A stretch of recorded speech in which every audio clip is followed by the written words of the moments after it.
A full moon, pale and skeletal, hangs in a sky of bruised purple. It illuminates the jagged bones of a forgotten palace. Stone towers, once proud, now stand like broken teeth against the horizon. Ivy, thick as a shroud, clings to crumbling walls, its dark leaves whispering in a cold, spectral wind. The camera glides slowly through a shattered archway into what was once a grand courtyard. Now it is a graveyard of statues, their marble faces streaked with grime, their stone limbs broken and scattered among overgrown weeds. Dust motes dance like tiny ghosts in the silver moonlight. There is no sound but the wind and the faint, almost imperceptible crunch of decay. This place was once the heart of a kingdom, vibrant with life, music, and power. Now it is a monument to silence, a tomb where history lies buried. Within these ruins, a story is entombed, a tale of a crown forged in fire, a queen who wore sorrow like a jewel, and a princess whose laughter was stolen by the shadows. Their names are lost, eroded by time, but their tragedy soaks the very ground, a permanent stain that not even the centuries can wash away. The king was not born to the velvet and gold of the throne. He was a product of the mud and blood of the battlefield, a second son of a minor lord with an ambition that burned hotter than any forge. He carved his kingdom from the flesh of his rivals, his banner a black wolf that followed the scent of weakness. His path to power was not a grand procession, but a brutal, relentless climb over the bodies of those who stood in his way. He saw treaties as temporary conveniences and alliances as tools to be discarded. His charisma was a weapon drawing men to his cause with promises of glory, while his eyes, cold and calculating, never lost sight of the ultimate prize. When he finally seized the capital, he did not enter through the main gates with cheers. He came over the walls in the dead of night, his soldiers a tide of silent death. He took the crown not from a dead king's head, but from a treasury vault, placing it upon his own brow in a throne room still warm with the blood of its previous occupants. He ruled as he had fought, with an iron will and a deep-seated belief that fear was a far more reliable foundation for a kingdom than love. The queen arrived not as a bride, but as a living treaty, the most beautiful spoil of a conquered land. She was a daughter of the old dynasty, given to the new king to legitimize his bloody reign and quell the fires of rebellion. Her beauty was a legend, spoken of in hushed tones, hair like spun midnight, eyes the color of a twilight sea. She moved with a grace that seemed to defy the cold, brutalist architecture of the king's fortress palace. When she walked through the halls, the hardened soldiers and grim-faced courtiers would fall silent, mesmerized by this creature of light in their world of shadows. But her beauty was a mask for a profound and bottomless sorrow. She was a prisoner in a gilded cage, her every move watched, her every word weighed. The king saw her as his most prized possession, a symbol of his ultimate victory. He showered her with jewels and silks, but never with trust or warmth. She was the kingdom's ornament, the mother of his future heir. But in the long, lonely nights, she was just a ghost haunting the halls of her own home, a silent testament to all that had been lost. In the second year of the queen's gilded captivity, the princess was born. She was a fragile, perfect thing, a single white blossom pushing its way through the cracks of a cold stone floor. For a fleeting moment, her birth seemed to thaw the icy heart of the kingdom. The people, weary of war and fear, saw in her a symbol of hope, a promise of a gentler future. The queen, for the first time since her arrival, found a reason to truly live. She held the child and saw not a political pawn or a royal heir, but a piece of her own soul, something pure and untainted by the darkness that surrounded them. Even the king, a man who saw the world as a chessboard, felt a flicker of something akin to love. He looked at his daughter and saw his legacy made flesh, the continuation of the dynasty he had built with his own blood-stained hands. He named her Lyra, for a star, believing she would shine over his kingdom for a century. But even the brightest stars can be devoured by the night, and in a palace built on secrets, innocence is the most fragile treasure of all. The hope brought by the princess's birth was short-lived. A palace built on betrayal does not easily learn the language of trust. The court remained a nest of vipers, where smiles concealed daggers and whispers in shadowed alcoves could seal a man's fate. The king's most trusted general watched the queen with suspicion, seeing her foreign blood as a permanent threat. The king's own distant relatives, passed over for the throne, saw the infant princess not as a joy, but as another obstacle in their path to power. They spread rumors, like poison, questioning the queen's fidelity, planting seeds of doubt in the fertile ground of the king's paranoia. Every coup from the royal nursery, every moment of affection between mother and child, was twisted into something sinister. The queen felt the walls closing in. She tried to shield her daughter from the venomous atmosphere, creating a small sanctuary of love within her chambers. But the shadows of the palace were long, and they crept under every door, chilling the air and tainting every moment of peace. The laughter of the princess echoed in halls where men plotted her future, a future that had nothing to do with her happiness. The king was not a man who could ever be content. Conquest was in his blood, and the peace brought by the queen and the birth of his daughter felt to him like stagnation. His ambition, once a focused flame, grew into a raging inferno that threatened to consume everything and everyone around him. He looked at his maps and saw not a kingdom to nurture, but borders to expand. He levied punishing taxes on his people to fund new, glorious wars against phantom enemies. He commissioned colossal statues of himself to be erected in every town square, monuments to a legacy he felt was already fading. He grew distant, lost in his dreams of empire. He began to view his family not as a source of comfort, but as a part of his performance of power. The queen's quiet melancholy irritated him. He saw it as a silent judgment of his rule. The princess's innocent joy seemed a frivolous distraction from the grim business of statecraft. His heart, already hard, began to petrify, and the man who had clawed his way to a throne was now becoming a monster chained to it, his hunger for more devouring the very kingdom he sought to glorify. While the king chased the ghosts of glory across distant battlefields, the queen fought a quieter, more desperate war within the palace walls. Her life became a study in endurance.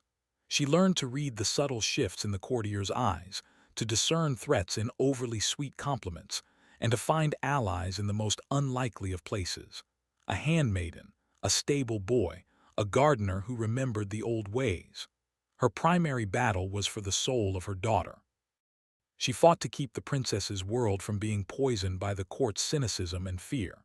She taught her daughter stories of the old gods, of honor and kindness, tales that were the antithesis of the king's brutal philosophy. Her tears were shed only in the dead of night, where no one could see, silent drops that fell onto the cold marble floor. She knew she was on borrowed time, that the fragile peace she had constructed for her child was as thin as spun glass. Every smile she gave the princess was an act of defiance, every lullaby a prayer whispered against the encroaching darkness. She was a queen of a silent, sorrowful kingdom of one, ruling over a territory of secrets and fears. The princess grew up in a world of beautiful contradictions. She wore dresses of the finest silk, but was never allowed to run freely in the palace gardens. Tutors taught her the languages of diplomacy and the histories of kings, preparing her for a political marriage to a man she would never meet. Her days were a carefully orchestrated performance. She learned to smile for visiting dignitaries, to sit perfectly still through tedious state dinners, and to never, ever show fear or sadness in the presence of her father. Her world was the gilded cage of the royal chambers, her only true companion her mother, whose sad eyes told a story the princess was too young to understand. She was a pawn in a game whose rules were hidden from her. Lords and ladies bowed to her, but their eyes were cold, assessing her value as a political asset. She was the heir to a mighty kingdom, the center of its future, yet she had no control over her own life. Her destiny was a tapestry being woven by others, and with every passing year, she could feel its threads tightening around her, pulling her towards a fate she could not see but instinctively dreaded. The king's paranoia, fed by years of whispers and his own insecure grip on a stolen throne, finally found a focal point. It began with a a venomous suggestion from a rival cousin who coveted the crown. "The girl does not have your eyes, your majesty." It was a simple, poisonous seed, but it fell on fertile ground. The king, already resentful of the queen's unbreakable bond with their daughter and her lingering sorrow for her lost homeland, began to watch them. He started to see betrayal everywhere. He saw a stranger's face in the princess's features. He twisted the queen's private grief into evidence of a hidden love, a secret affair from her past. The thought became an obsession, a madness that festered in his mind. The princess, his heir, his legacy, was a fraud, a living symbol of his failure to command his wife's absolute loyalty. This belief, born of envy and fear, shattered the last vestige ease of his humanity. He no longer saw a daughter but a serpent he had nurtured in his own home. The secret, true or not, was now real to him, and it demanded a terrible price. The king's private madness spilled over the palace walls and became the kingdom's public nightmare. Convinced of betrayal from within, he trusted no one. He began a vicious purge, executing loyal generals and trusted advisors on the flimsiest of pretexts. The court, once a place of subtle intrigue, became an abattoir of open terror. The people, already crushed by his endless wars and taxes, were pushed to their breaking point. Starvation stalked the villages while the king built another monument to his own glory. The whispers of rebellion, once confined to dark taverns, now became shouts in the open streets. A charismatic nobleman whose family had been destroyed by the king's purge raised a banner of revolt. The people flocked to him. The civil war was not long. It was a furious, bloody explosion of pent-up hatred. The royal army, its leadership decimated and its soldiers demoralized, crumbled. The kingdom he had built on fear was now being devoured by it. The gates of the capital were not defended. They were thrown open by its own desperate citizens, welcoming the rebel army as liberators. As the sounds of slaughter filled the city and smoke choked the sky, the queen knew her time was over. Her only thought was of her daughter. She did not try to save herself or the crown. She tried only to save the princess. She dressed the girl in the simple clothes of a servant, grabbing a small pouch of jewels, her mind set on a secret passage that led beyond the city walls. But the palace was no longer a fortress. It was a death trap of chaos and confusion. Rebel soldiers, drunk on victory and vengeance, stormed the halls, their swords cutting down anyone who stood in their way. In a tapestry-lined corridor they were found. The queen stood before her child, a final, desperate shield. She did not beg or plead. She simply stared at the men with the defiant eyes of a queen and the terrified heart of a mother. A soldier, seeing only the fine quality of her hidden dress beneath a simple cloak, lunged forward. There was no ceremony, no grand duel. Just a brutal, swift end. She fell to the cold stone floor, her last sight the terrified face of her daughter, her last breath a silent, unheard apology. The king was not found on the throne, fighting to the last. He was not found in the armory, rallying his final guards. The rebels found him in the royal wine cellar, hiding behind massive casks of expensive vintage, his crown discarded on the dirt floor beside him. The great warlord, the conqueror, the man who had reshaped a continent with fear and steel, was reduced to a trembling, pathetic figure. They dragged him from his hiding place, his fine robes tearing on the rough stone. They paraded him through the streets, where the very people he had terrorized now spat on him and pelted him with filth. His execution was not a swift, merciful affair. It was a public spectacle, held in the same square where his own giant statue stood. They tied him to its base, a mortal man dwarfed by his own ego. The new ruler, the nobleman who had led the rebellion, did not strike the blow himself. He gave the axe to a common farmer whose family had starved because of the king's taxes. The fall of the axe was met with a roar from the crowd, a sound of brutal, cathartic release. In the chaotic aftermath, the princess was a problem. The new regime, eager to erase every trace of the old one, saw her not as an innocent child but as the last ember of a tyrannical fire. To execute her publicly might make her a martyr. To marry her off would be to legitimize her claim. And so, they chose a crueler, quieter solution. She was taken from the blood-stained corridor where her mother died and led up the winding stairs of the palace's highest, most isolated tower. It was a single, circular room with one window overlooking the smoldering ruins of her city. They gave her no comforts, no companions. They simply left her there. The next day, the sound of hammers and chisels echoed from the base of the tower. Masons were at work, bricking up the only doorway, stone by mortared stone. They sealed her in, entombing her alive. Her cries were lost to the wind. For days, she watched the world through her single window until hunger and thirst and grief consumed her. She faded away in silence and darkness, a forgotten ghost in a sealed chamber. The Princess of Hope became the Princess of Ashes, her legacy nothing but dust in a forgotten room. Years turned into decades. A new dynasty ruled. The old palace was never reclaimed.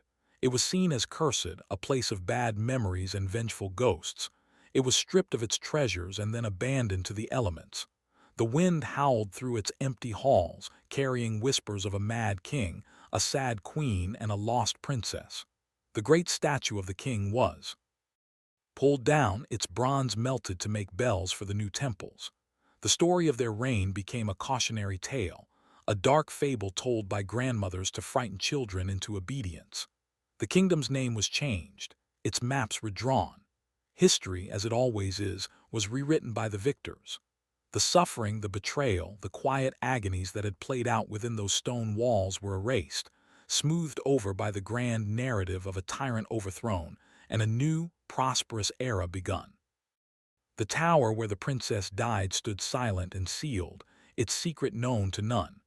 It was just another part of the ruin, its smooth, windowless base a mystery no one bothered to solve.